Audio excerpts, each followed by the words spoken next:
This is the Wealth Ability Show with Tom Wheelwright. Way more money, way less taxes. When we talk about business and investing, we always remember, well, this is a team sport. And this is the team that we go, all right, so we know our team's so important to us.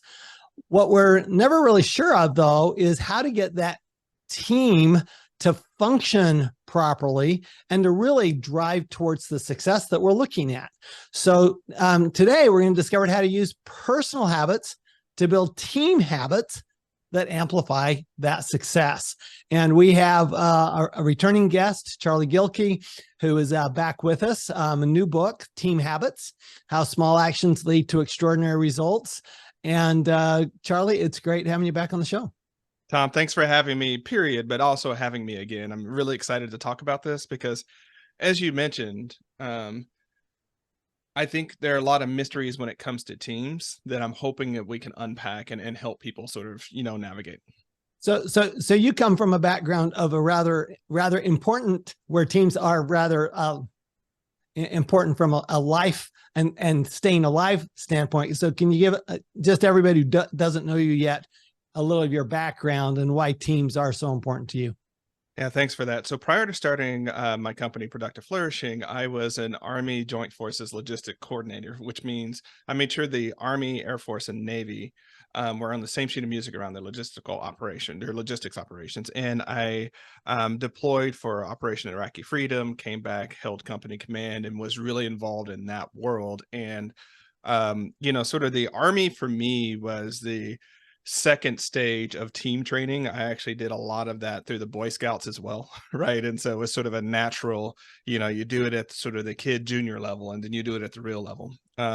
So when I started Productive Flourishing, it was in this weird space where I was like, okay, I know how to move battalions of equipment and, thousands of soldiers, and I know how to do that. But this, 5,000 word essay, because I'm a graduate student, or I'm all but dissertation for philosophy, but this paper is kicking my butt. That doesn't make sense to me. And so my previous book, Start Finishing, handled a lot of what was going on there. But I approached the team space by thinking about the fundamental paradoxes. Most of my work deals with paradoxes, right? The fundamental paradox with teams is that generally we like the people we work with. Generally, we humans are wired to be in good relationships with each other, like we want to do well. Generally, we want to do a good job individually. And so it seems like teaming should be a lot easier and simpler than it is until you try it and you realize something is off. And so Team Habits really addresses some of the things that are off that really make teaming and doing teamwork harder than it needs to be. And my real goal with Team Habits is to have us to remember that fundamental humanity and empathy that we have for our team when times get tough, and to go back to that and think, what if the individuals on my team aren't broken or wrong or need additional motivation? What if there's just a bunch of stuff in the way that if we remove that, we'll get back to winning together with more fun, more belonging, more results, and less effort.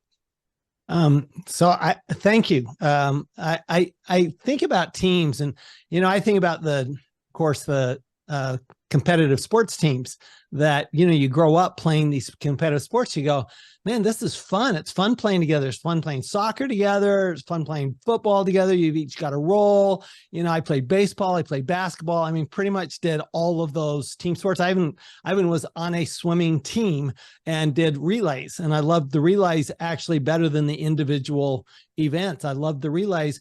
And then we get to college and we have a team project and we hate it. Mm-hmm. Because what we find is that we're thrown together. We didn't choose to be together. We're thrown together. And we have a team that some people are pulling their weight and some people aren't pulling their weight. Then we go that next step, like you say, we get into business, right? So you get into business, you go, okay, so I have to have this team work. And you go, so I have 3 teams right now. I have 3 different businesses and I have 3 different teams. So I'm going to make this personal, if that's okay. I love it. Let's go. But I have 3 different teams, One of them moves just as fast can be, and they're just amazing. One of them is like everybody just loves being around each other. Everybody does that. And then one of them, I'm going, everything's like slow. Mm-hmm. And I'm going, okay, why is this? What is that difference between teams? Let's start with that, because you talked about some of the dysfunctions. You kind of alluded to some of the dysfunctions of a team.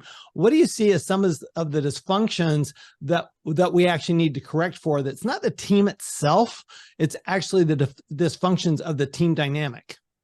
Well, I need to unpack that with by way of an analogy and then a little bit deeper on that one. So the analogy that I start the book with is the broken printer, because every organization I've ever consulted at or worked with has a broken printer that everyone knows about, but no one fixes. Right. And most of the time it doesn't matter until it's crunch time or until something really important. And then the printer that, by the way, we all knew was broken and busted, does what it does.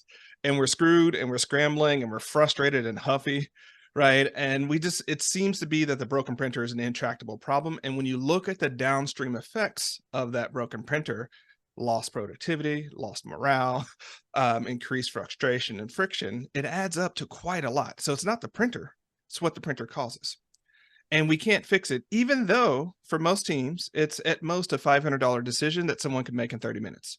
And yet, when there's another type of work mystery, we'll call a meeting quicker, right? We'll be like, oh, we could just call a meeting and talk about it. And when you add up how much a meeting costs, it's significantly more than the printer. Right.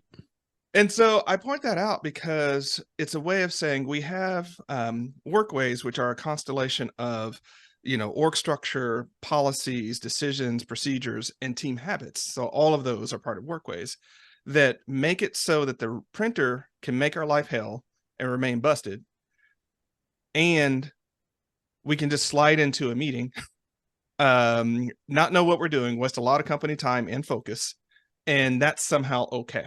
So what's in the way is that we have bad team habits. And the concept of team habits isn't hard. We know a lot about personal habits, right? So we don't need to rechart that industry. If you need to, read Atomic Habits by my good friend and colleague James Clear. You'll get all you need to know.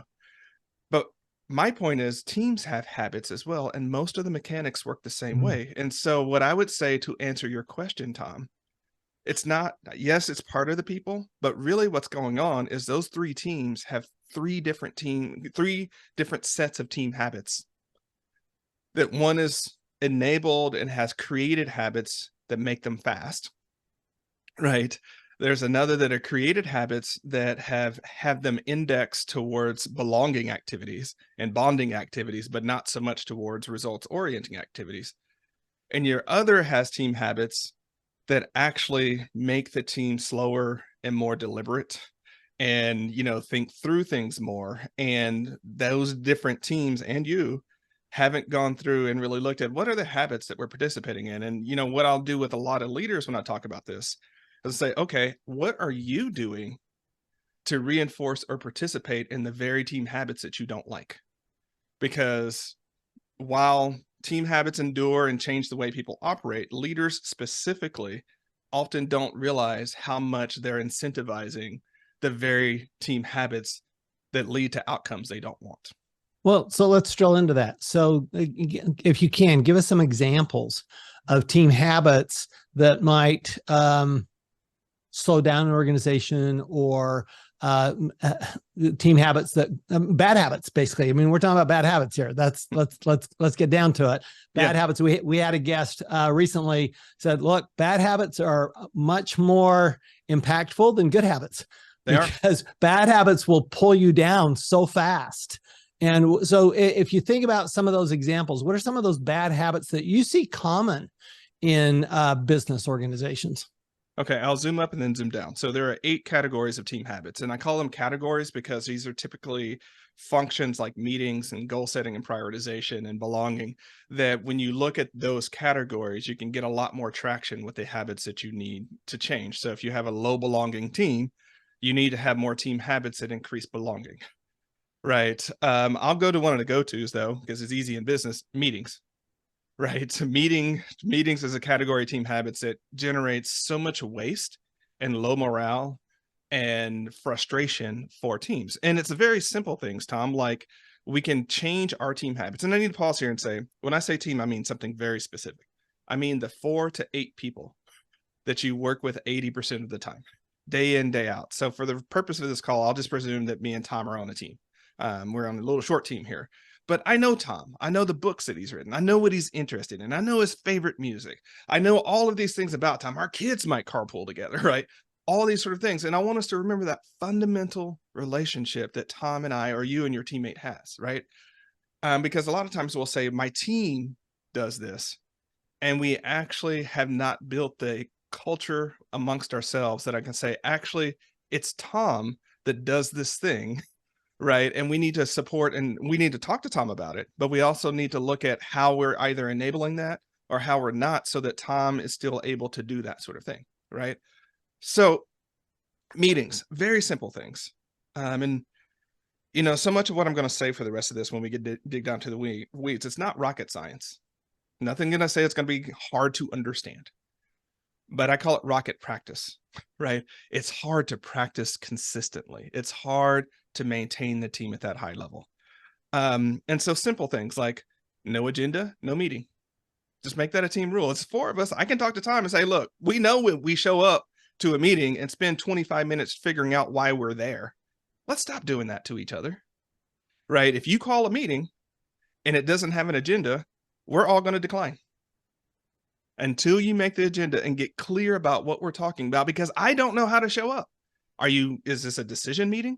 Is this a brainstorming meeting? Is this an update meeting? And if it's an update meeting, send the damn email, right? Like, what is the purpose of that meeting? So a simple thing like that. Another thing that we can do on meetings is leave 5 minutes at the end to capture next actions and ownership of those actions, right? And I'd go even further. This is a collaboration habit, but where do those actions live? Do I just have 18 stickies on my desk and then I show up next week and then sort of unpack my stickies? Or do I put it in Asana so that if you needed to see it, you can see it, right? Build the team habits of not only capturing those next actions, but putting it in a place to where, 1, you're not relying on your memories, because memories are faulty and we know that. But 2, Tom has to come to Charlie and be, hey, Charlie, what are you working on this week? Right.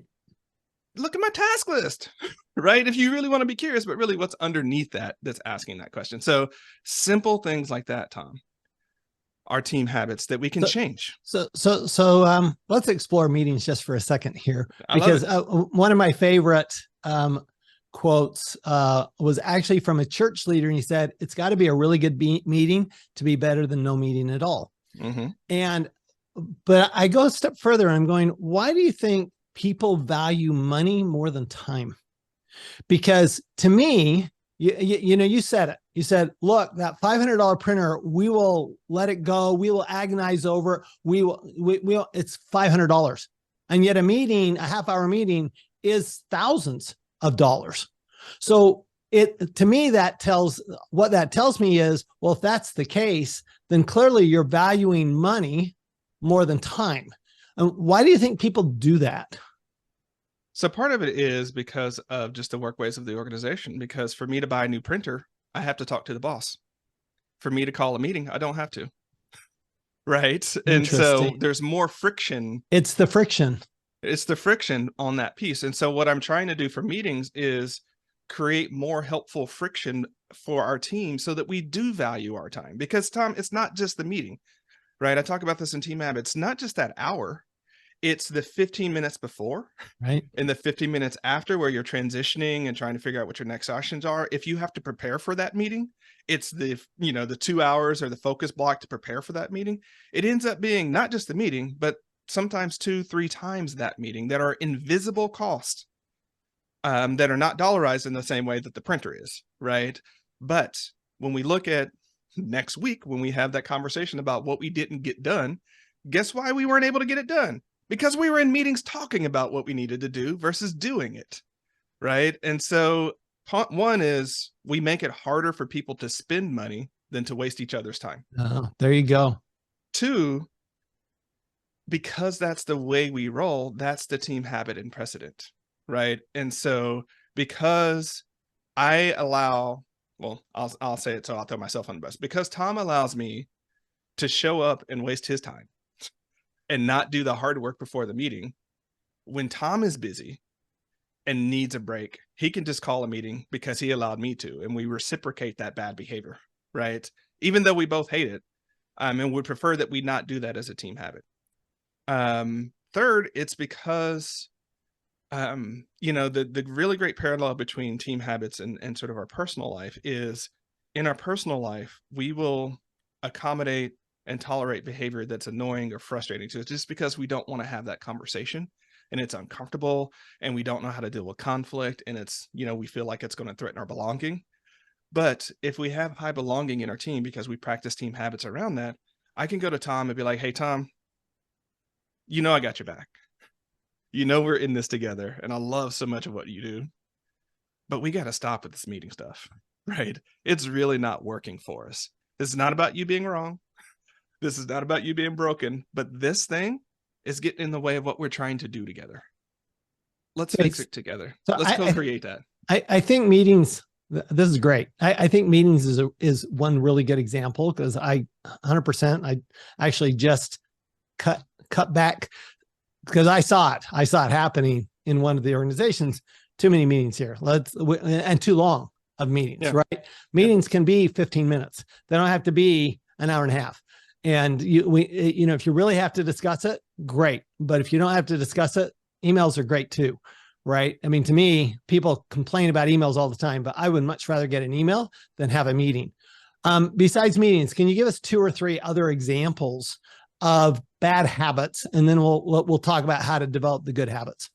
Goal setting, super easy one, right? So much of the dysfunction that happens in teams is because we set goals and expectations and priorities of ourselves that we know are unachievable, and people in the room know they are unachievable, but there's no room to really talk about that and engage with it until we're having that debrief about why we didn't hit the goals, right? And so there are a few things we can do here is, really do a better job, whether you're using OKR methodologies or whatever sort of goal setting methodology you do as a team.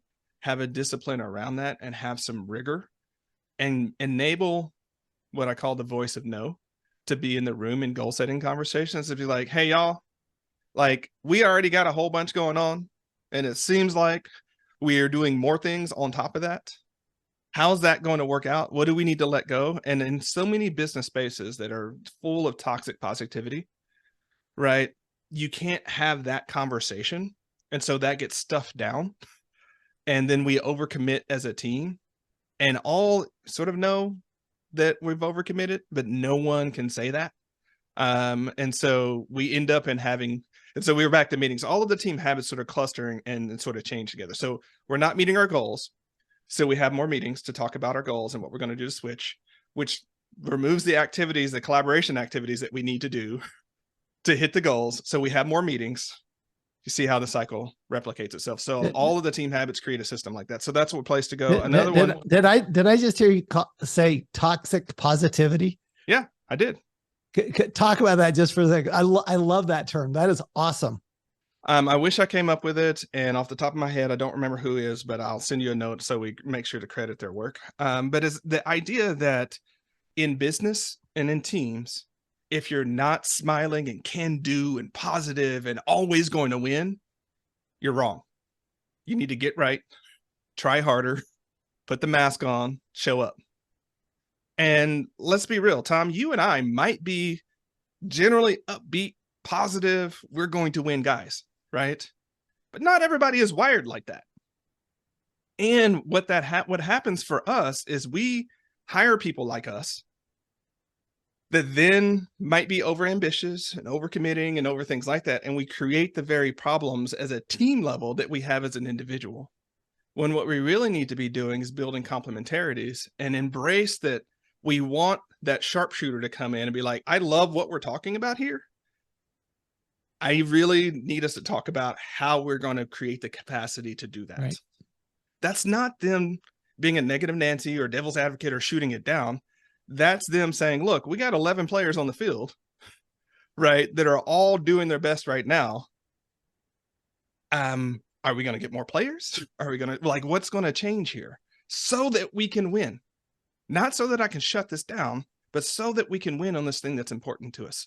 So if your culture is your team culture is such that the only thing you can do is be positive or be quiet, well, you're going to continue to replicate some of these problems that we see in business over and over and over again, right? And it doesn't take much when we start talking about that that relationship between belonging and goal setting for us to look at that person who's really good at telling us what we need to hear, to actually encourage them into and invite them into the conversation and be like, hey, Shannon, I know I say Shannon because she's my executive assistant and client services manager, and she's really good at this. And so we will look at her and be like, hey, Shannon, what do you think about this? And she's going to say, well, I'm concerned about the capacity. Have you thought about these 3-4 things? And whenever Shannon says, have you thought about that? What she's saying is that's a problem that you need to pay attention to.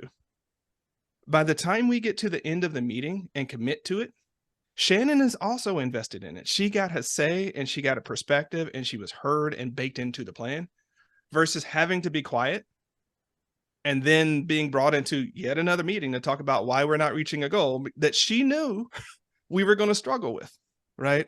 And so part of what we can do to build team belonging and better teams is to be clear when we're norming toxic positivity and we're just like, that's the only thing you can do is say, you know what, actually, let's be real.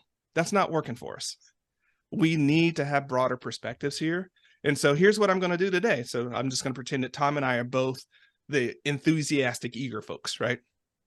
Tom, you get to wear the voice of no. You get to wear that hat today. It is your job to point out the concerns and flaws and things in this. I'll do it next week. I know you don't like it because I like being the can do, let's make it happen guy. But you do it this week, I'll do it next week.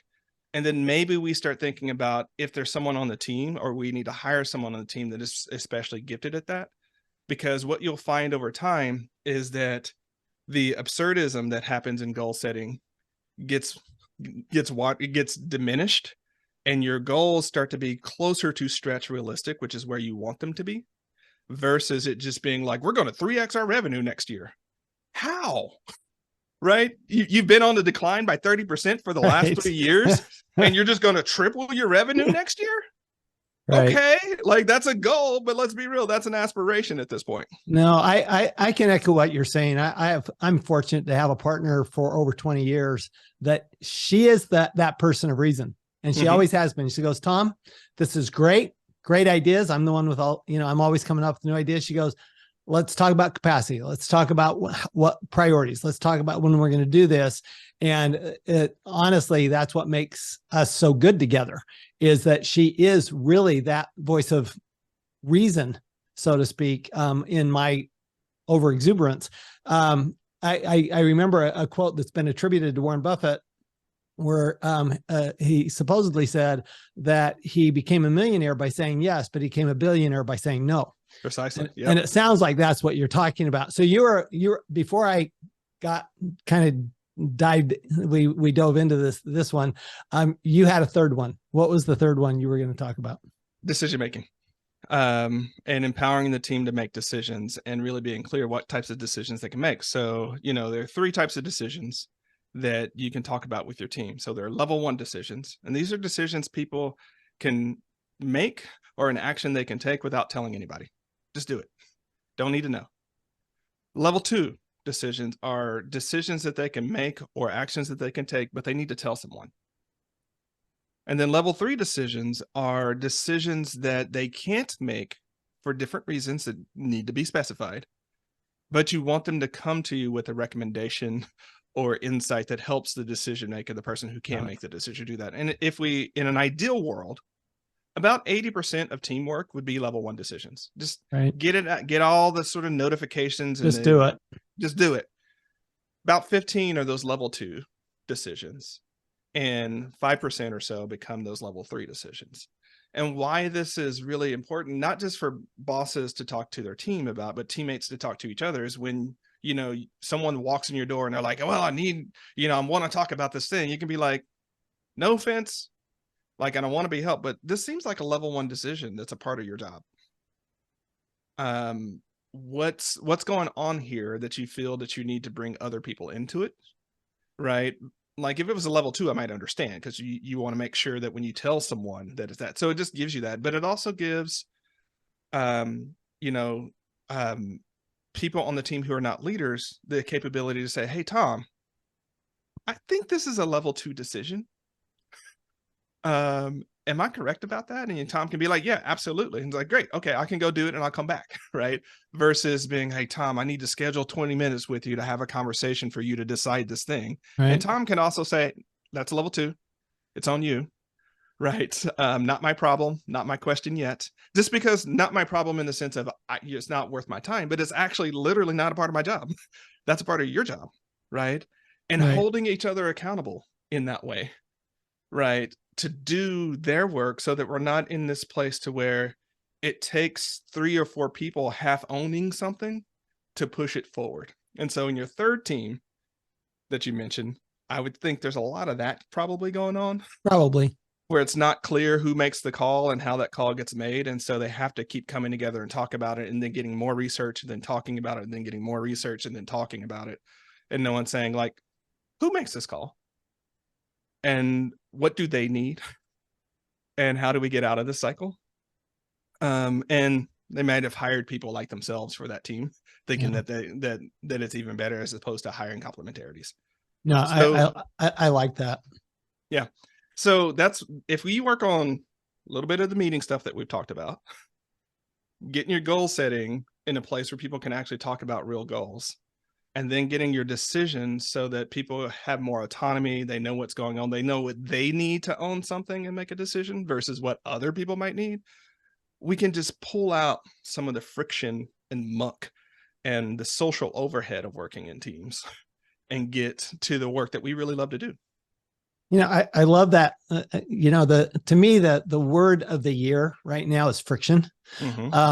Because I have a software company, and the whole goal is, let's take the friction out. Yep. Take the friction out for the customers, take the friction out for the advisors. Let's reduce the friction. And everything I'm hearing, meetings, let's reduce the friction, right? Meetings are just friction. That's all they are. They don't have, I want a caveat here. What I actually want to do is make it such that when we meet, everyone wants to be there. They know why they're there, and they're happy that they were there. I'm not trying to remove all meetings. I'm trying to remove the 80% of them that create the noise and distraction and actually erode performance and belonging and morale. Let's get rid of those, but keep the really great ones and make those better. Yeah, I love that. Any one positive habit? We've kind of talked about 3 on the negative, and of course, obviously, we know what the opposite positive is. But any one positive habit do you think that has a bigger impact from a team standpoint than the others? Yeah, so this is, there's a relationship between, well, I got this from the Gottmans, right? And I'm generalizing here, but some people need to feel a sense of belonging and intimacy before they can do hard things together. And other people need to do hard things together before they can feel a sense of belonging and intimacy with each other, right? So part of it is knowing your team and figuring out what's going to do that, because sometimes we need to commit to a crazy goal and go through the launch and look back. And Tom and I might be that way, where we look back at what we did, like, high five, we can do anything together. Let's go do more things. And there might be other members of the team where it's like, actually, I really do need to trust you, and I really do need to know that you've got my back before I'll commit to something that we might fail big on, right? And I say that because the positive team habit that I was going to talk about is actually in the core team habits, sort of last section of the book, which is like personal effectiveness habits that we do together. One of the best of those is actually creating a support map for your team, so that you know when they fall behind, what are their behaviors that they fall behind, like that they do when they fall behind, and what actual support they need when they do. And why this is important, Tom, is because a lot of times we will either project on other people what we need, or we'll make decisions for them. And so someone falls behind, they're sick, they're struggling. So we're like, okay, they got too much, we're going to take work away from them.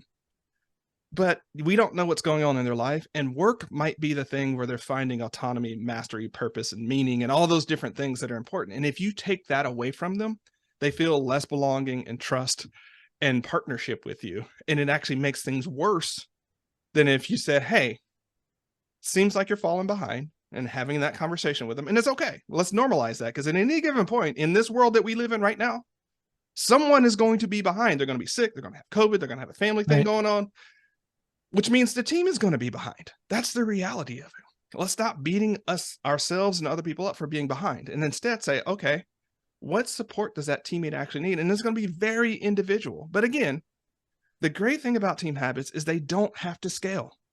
We're talking about the 4 to 8 people. Right. Charlie, need to know what Tom needs, and Amy needs, and Alex needs. I've got 4 people. I can do that. And I can expect that of them to me. I don't have to talk about how to do this for 50 people, because that's not a team. That's an organization. So creating that so that when Tom, for whatever reason, is falling behind and not getting it done, I can come to him, and he knows it's coming from the place of, I got his back. We're on a team. I got you. It seems like you're doing this thing that you do, right? You've told me what that thing is, and it seems like you need this thing, and I am going to proactively do that thing. I'm not going to ask you, because Tom's stubborn and he's not going to ask for help, right? I'm not saying that about you, Tom, but you get my point, right? I'm just going to do that thing that you've already told me supports you, because it's your turn. Next week, it might be my turn. And I know you'll have me at that time. We don't have to place this with shame. We don't have to place this with beating yourself up. It's just your turn to be in the seat to get the support, because you've been behind. My turn will come. And when it is your turn, it is very important that you let your team support you. And I know that sounds obvious, but part of why we unintentionally break trust and morale and partnership is we actually don't let our teams have our back. And so we tell them implicitly, you can't. I'm better than you. I don't need you. Right? I got it. But when you need help, I'm better than you, and I can help you. So when it's your turn, accept the help, because you've told them what you do and what you need. Don't fight people on your team who you have partnership and rapport with about trying to help you all win together. If we did that, especially in this time where we're all overloaded and overwhelmed because of just life in the last 3 years, I think it will let us take a lot of the destructive anxiety and insecurity out of the team. Because we know with these 4 to 8 people, with our squad, I'll use my military language, my squad has my back. I don't know about the rest of the organization. That's fine. But most of us stay at work because of our squad. Right. Especially if our squad is taking care of us and we're taking care of them. I love it. I love it. So the book is Team Habits. If you liked this show, by the way, Charlie and I had a previous show with his other book, Start Finishing, How to Go From Idea to Done.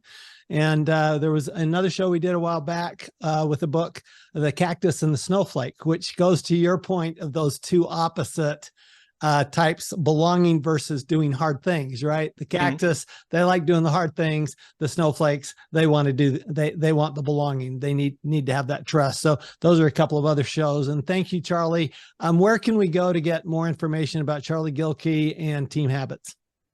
Thanks for having me again. I hope you enjoyed the show, listeners. Fundamentally, what I want to say is, remember, whenever teamwork gets hard, focus on the team habits and the practices. And don't, as much as you can, don't make stories about your teammates and what they're doing and what they're trying to do to you, because that's probably not what's going on. Okay. So if you like this conversation, you want to learn more about team habits, go to betterteamhabits.com. You'll learn more about the book and what's available for support resources there. My broader body of work is at productiveflourishing.com. Awesome. Thank you. And just remember, everyone, that investing and business really are team sports. And so there's nothing more important than talking about how do we make the team more effective? And really, the more effective the team, the more money we're going to make. And we don't typically think of taxes in terms of teams, but the reality is that reducing your taxes and taxing generally, that's a team sport as well. And so don't forget that you've got to include your team. You got to be thinking about all aspects, both the revenue side and the expense side of your business and your investing. And when you do, you end up with making way more money and paying way less tax. We'll see everyone next time. Thanks, Tom. You've been listening to the Wealth Ability Show with Tom Wheelwright. Way more money, way less taxes. To learn more, go to wealthability.com.